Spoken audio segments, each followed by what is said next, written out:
What do you do when you need a miracle? When you find yourself in that position when you're waiting on a miracle and it isn't happening, what do you do then?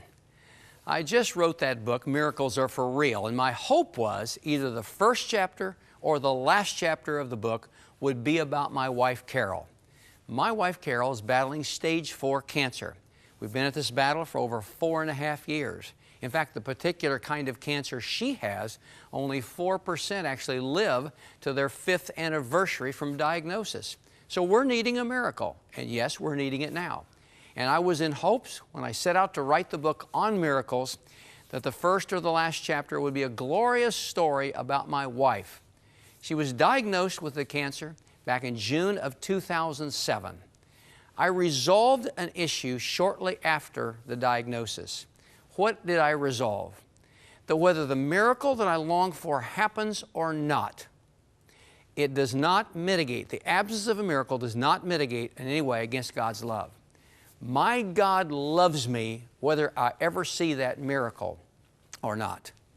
I resolved that night. It was late on a Thursday night and early on a Friday morning. It was shortly after the diagnosis. My wife was very, very sick. I found myself sitting there at my computer, so many tears flowing, I couldn't hardly even write.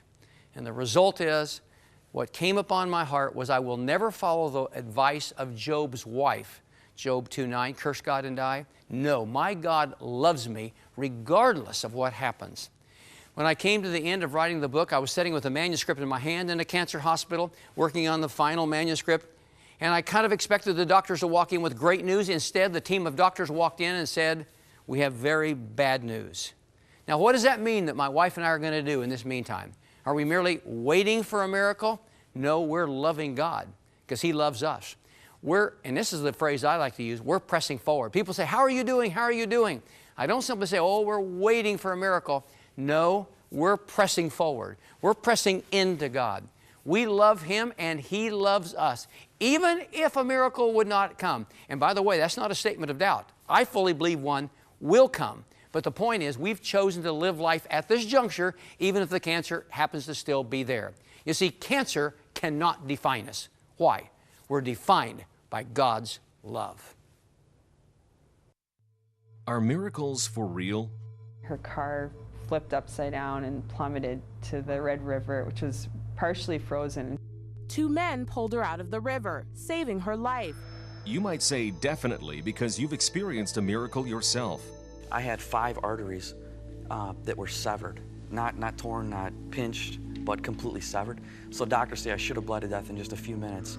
Or maybe you've heard stories, but you're skeptical. You know, you read the Bible, you read what it says, and you think, is it really true? The answer? Miracles are for real.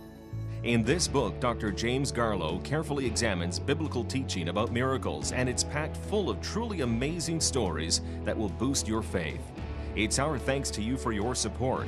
To request a copy, write to us or call 1-800-265-3100. You can also make a secure online donation at crossroads.ca.